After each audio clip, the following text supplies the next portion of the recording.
friends, welcome back to my channel. আজি লৈ আহিছো এটা ব্লগ আৰু ব্লগটো আহক তেন্তে আজি ষ্টাৰ্ট কৰো। বহুত দিনৰ পিছত এটা ব্লগ আৰম্ভ কৰিছো। আশা কৰিছো আগৰ ভিডিঅ'বিলাকৰ দৰে আগৰ ব্লগবিলাকৰ দৰে এই ব্লগটো আপোনালোকে আদৰি ল'ব। গতিকে আহক আজি ব্লগটো আৰম্ভ কৰো। ফ্ৰেণ্ডছ, বলক লৈ যাওঁ লেচেৰা মাহ ছিঙিবলৈ। আৰু এইখিনি লেচেৰা মাহৰ খেতি কৰা হৈছে। এই মাহখিনি দেউতাই খেতি কৰিছে লকডাউনত হোৱা। গতিকে বলক আজি লেচেৰা মাহকে ছিঙো। এইখিনি লকডাউনতে কৰিছিলে আৰু এতিয়া লকডাউনতে হৈছে আৰু খাবলৈ ঘৰতে ভালেই লাগে। জৈৱ সাৰ প্ৰয়োগ কৰি এইখিনি খেতি কৰা হৈছে আমাৰ। এতিয়া এয়া চাওক, এজোপা হৈছে ভাতকেৰেলাৰ গছ। আনকালে আপোনালোকে ভাতকেৰেলাৰ গছ দেখিছিলে নে নাই দেখা বাৰু? এইজোপা এনেদৰে পিছফালে লাগিছে গছত। নিজে নিজে হৈছে, আমি নিজে ৰোৱা নাছিলোঁ। বেকগ্ৰাউণ্ডত আমাৰ কুকুৰাৰ মাত আহিছে। প্লিজ আপোনালোকে হাঁহি নিদিব। Good morning, good afternoon, good night কি ভাবিব আৰু আপোনালোকক কিবা এটা কৈছে বুলি ভাবিব। এয়া ভাতকেৰেলা ছিঙিলোঁ অকণমান। ঘৰতে হৈ যায় আৰু খাবলৈ এনেকৈয়ে।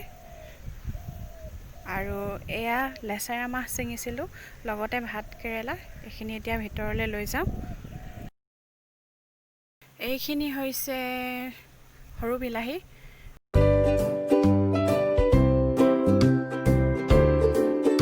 এইখিনিও ছিঙিলোঁ, আপোনালোকক দেখুৱাই দিছোঁ। আৰু এতিয়া অকণমান লিচু পাৰি আনিলোঁ। আজি ৰাতিপুৱাটো এইবিলাকে কৰি আছোঁ, গতিকে এইবিলাকে দেখুৱাইছোঁ আপোনালোকক। লেচুখিনি খাবলৈ খুব টেষ্টি হৈছিলে, তো খাইছোঁ আৰু আজি লিচু। এইজোপা হৈছে ৰঙা চন্দন। মই আপোনালোকক দেখুৱাবলৈকে এয়া লৈ আহিলোঁ। আৰু এইজোপা হৈছে ৰঙা কৰবী ফুল। কৰবী ফুল বুলি কয় নে কি কয় নাজানো, আৰু ৰঙা কৰবীয়ে চাগে। আৰু এইজোপা জবা ফুল। বৰ ধুনীয়া লাগে কালাৰটো, সেইকাৰণে আপোনালোকক অলপ দেখুৱাইছোঁ। ফ্ৰেণ্ডছ, আজি এটা ফেচ পেক লগাইছোঁ মুখত। কি লগাইছোঁ, কেনেকৈ লগাইছোঁ সকলোখিনি গম পাব। আপোনালোকে চাই থাকক ভিডিঅ'টো। এই ফেচ পেকটো মই সৰুৰ পৰাই ইউজ কৰোঁ। যেতিয়া মই স্কুলত পঢ়িছিলোঁ তেতিয়া মোৰ গালত পিম্পলছ উঠিছিল আৰু কপালততো ক'বই নালাগে, বহুত বেয়াকৈ উঠিছিল আৰু দাগ ৰৈ গৈছিল। তাৰ কাৰণে মই এই ফেচ পেকটো ইউজ কৰিছিলোঁ। আৰু মূৰটো একেবাৰে গ্ৰেছি হয় মোৰ, সেইকাৰণে কেয়াৰ নল'লে মাজে মাজে উফিৰ সমস্যা দেখা দিয়ে আৰু খুব খজুৱায়। গৰমততো এই প্ৰব্লেমটো সকলোৰে থাকেই। আৰু সেইখিনি প্ৰটেক্ট কৰিবৰ কাৰণে মই কিছুমান হোম ৰেমেডি ব্যৱহাৰ কৰোঁ। আজি আপোনালোকক সেইখিনি দেখুৱাম আৰু ক'ম সেই বিষয়ে। ছাল আৰু চুলিৰ বিভিন্ন ধৰণৰ সমস্যাসমূহ সমাধান কৰিবলৈ আটাইতকৈ বেছি প্ৰয়োজনীয় বস্তুটোৱে হৈছে নিমপাত। আৰু এয়া মই নিমপাত ছিঙি আনিছোঁ ঘৰৰে গছৰ পৰা। গৰমৰ দিনত প্ৰত্যেক দিনাই আমাক নিমপাতৰ প্ৰয়োজন হয়। ঘামচিৰ সমস্যা, শহুৰ সমস্যাকে আদি কৰি বিভিন্ন ধৰণৰ সমস্যাত আমাক নিমপাতৰ প্ৰয়োজন হয়। আৰু এয়া এতিয়া মই এইখিনি এটা পাত্ৰত পানী দি পেলাই বইল কৰিম। বইল হ'বলৈ দিছোঁ এতিয়া। এইখিনি সময়তে আমাৰ জীৱ থকা পুতলাটো চাবলৈ আহিলোঁ। ই ধুনীয়াকৈ শুই আছে। খুব গৰম পৰিছে এইকেইদিন, সেইকাৰণে এনেদৰে ই পকাতে শুই ভাল পাইছে। আৰু ই আমাৰ খুব মৰমৰ হয়, সেইকাৰণে লগতে থাকে। আমি ইয়াক প্ৰায়ে নাবান্ধো আজিকালি। বহুত মৰমীয়াল হয়। আপোনালোককো অকণমান দেখুৱাই দিলোঁ। 10-15 মিনিটমান ভালদৰে উতলোৱাৰ পাছত এয়া এনেকুৱা হৈছেগৈ। আপোনালোকেও যদি নিমৰ পৰা এনেদৰে নিমৰ সেউজীয়া পানীখিনি উলিয়াই, এই ক্ষেত্ৰত এয়া মন কৰিব। চামুচ এখন দি চাব এনেদৰে পানীখিনি সেউজীয়া হৈ গৈছে নে নাই। যেতিয়া ধুনীয়াকৈ সেউজীয়া হৈ আহিব তেতিয়া গম পাব এয়া ব্যৱহাৰ উপযোগী হৈ পৰিছে। এয়া চাওক, একেবাৰে সেউজীয়া হৈ পৰিছে। নিমপাত পিচিবলৈ প্ৰয়োজন নাই, এনেদৰে সেউজীয়া হৈ আহিছে। এতিয়া মই এইখিনি বেলেগ এটা পাত্ৰত পানীখিনি সৰকাই ল'ম, প্ৰয়োজনীয় পানীখিনি। আৰু তেতিয়া এনেদৰে ফুটা থকা পাত্ৰত কৰিলে ওপৰত পাতখিনি ৰৈ যায় আৰু তলত ধুনীয়াকৈ নিমৰ যিখিনি প্ৰয়োজনীয় পানীৰ অংশ সেইখিনি ৰৈ যায়। এয়া চাওক, ধুনীয়াকৈ গৰমে গৰমে পানীখিনি পৰি গৈছে। ঠাণ্ডা দিন হোৱা হ'লে এনেদৰে ইউজ কৰিব পাৰিলেহেঁতেন গৰম পানীৰ সৈতে, কিন্তু এতিয়া গৰম দিন, সেইকাৰণে ঠাণ্ডা কৰি লৈছোঁ। এই পানীখিনিৰ কিমান মূল্য যিসকলে ছাল আৰু চুলিৰ সৌন্দৰ্য চৰ্চাত বৰ ব্যস্ত থাকে তেওঁলোকে অনুভৱ কৰিব পাৰিব। ফ্ৰেণ্ডছ, এই ৰৈ যোৱা নিমপাতখিনি কেতিয়াও পেলাই নিদিব। এইখিনি আপোনালোকে ৰ'দত শুকুৱাই গুড়ি কৰি আপোনালোকে ফেচ পেকত ইউজ কৰিব পাৰে, নাইবা হেয়াৰ পেকতো ইউজ কৰিব পাৰে, নাইবা এই পাত অংশখিনি আপোনালোকে ধূনাৰ সৈতে জ্বলাই মহ খেদিবলৈও ব্যৱহাৰ কৰিব পাৰে, নাইবা এনেদৰে জ্বলাই আপোনালোকে টিঙৰ পাত্ৰৰ ওপৰত জ্বলাই আপোনালোকে মহ খেদিব পাৰিব। ইয়াৰ ধোঁৱাটো পালে মহবিলাক আঁতৰি যায়। এতিয়া আহিছোঁ ফেচ পেকটোলৈ। ফেচ পেকটো মই কেনেদৰে লগাইছিলোঁ, এয়া লৈছোঁ বেচন 1 চামুচ আৰু 1 চামুচ হালধি গুড়া। আপোনালোকে হালধি পিচিও ৰস উলিয়াই ল'ব পাৰে, সেইটো হ'লেতো বেছি ভাল। যিহেতু মোৰ ওচৰত এতিয়া হালধি খুন্দি ল'ব পৰাকৈ নাই, সেইকাৰণে মই হালধি গুড়াকেই লৈছোঁ এই ফেচ পেকটোৰ বাবে। ইয়াতে মই নিম পাতৰ যিখিনি ৰস উলিয়াইছিলোঁ বইল কৰি, তাৰে 1.5 চামুচমান দিম, বা তাতকৈ বেছিও দিবলগীয়া হ'ব পাৰে। তাত আপোনালোকৰ হালধি আৰু বেচনৰ পৰিমাণৰ ওপৰত নিৰ্ভৰ কৰিব।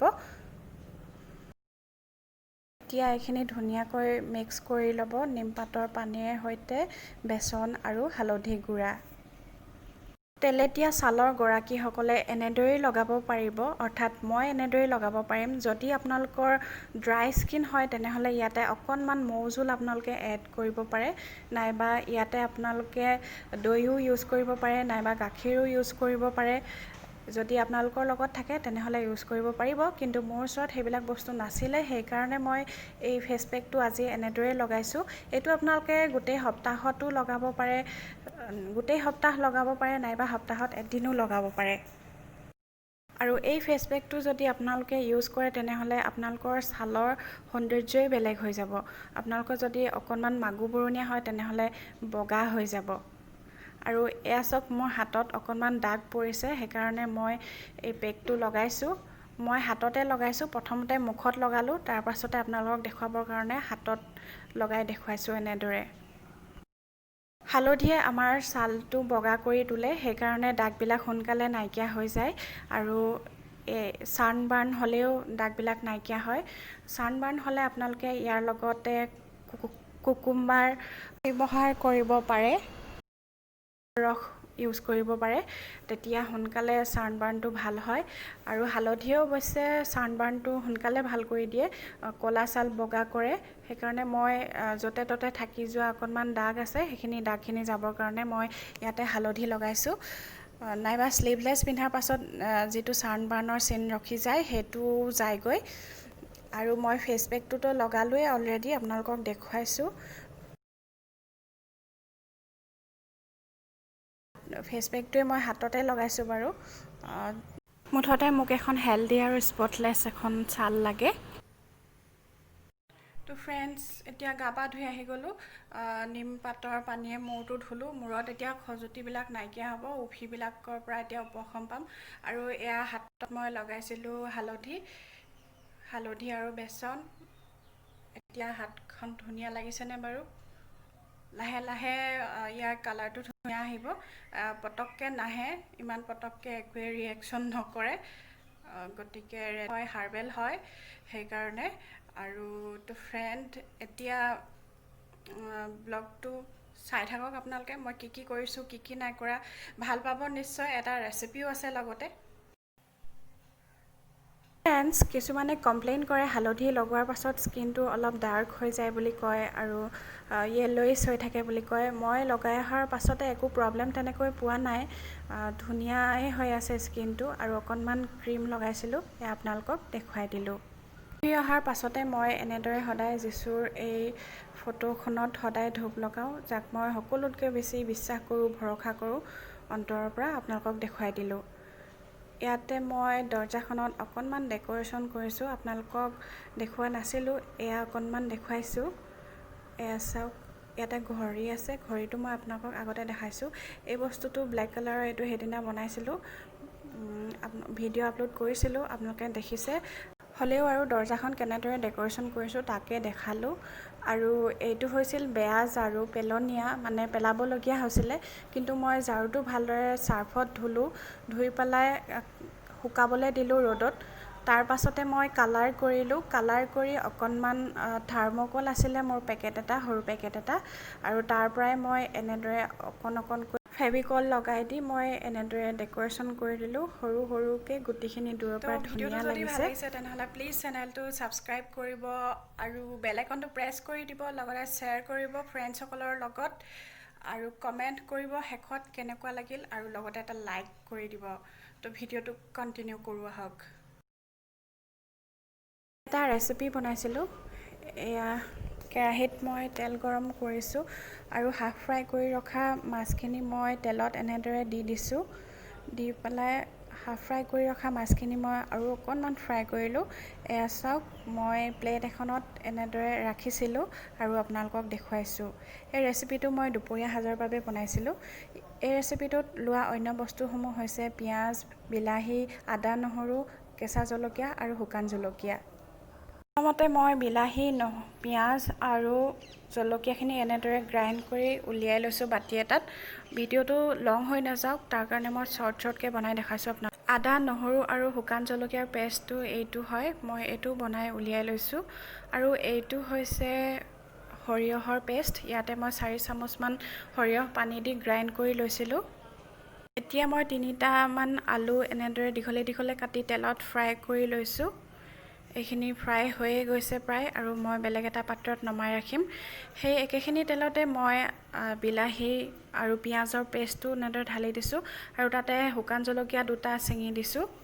ইয়াতে মই আদা, নহৰু আৰু জলকীয়াৰ পেষ্টটো যিটো আছিলে সেইটো ঢালি দিছোঁ। ইয়াৰ পৰা এতিয়া ধুনীয়া গোন্ধ এটা আহিছে, বহুত ভাল লাগে।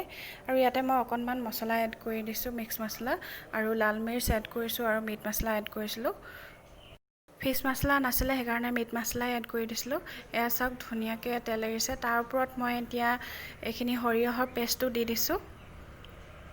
এতিয়া ইয়াৰ পৰা খুব ধুনীয়া গোন্ধ এটা ওলাইছে। মই অকণমান লৰাই দিছোঁ, আৰু এতিয়া সময় হ'ব আমি ইয়াতে ফ্ৰাই কৰি ৰখা মাছখিনি এড কৰি দিব লাগিব।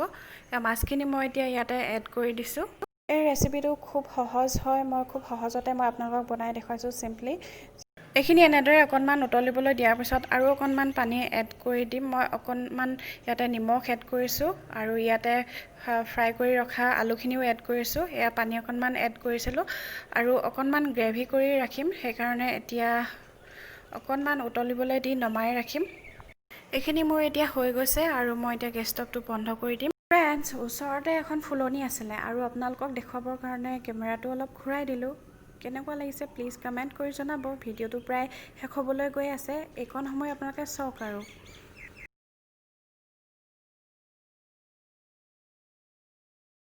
আৰু ফ্ৰেণ্ডছ, এই হালধীয়া ফুলবিলাকৰ নাম কি আপোনালোকে জনাবচোন, মই নাজানো, কমেণ্ট কৰিব প্লিজ। ফ্ৰেণ্ডছ, ধন্যবাদ জনাইছোঁ আপোনালোকে মোৰ ভিডিঅ'টো শেষলৈকে চাই থকাৰ বাবে। আজিলৈ আহিছোঁ, আকৌ লগ পোৱাৰ প্ৰতিশ্ৰুতিৰে আজিলৈ আহোঁ, বাই বাই।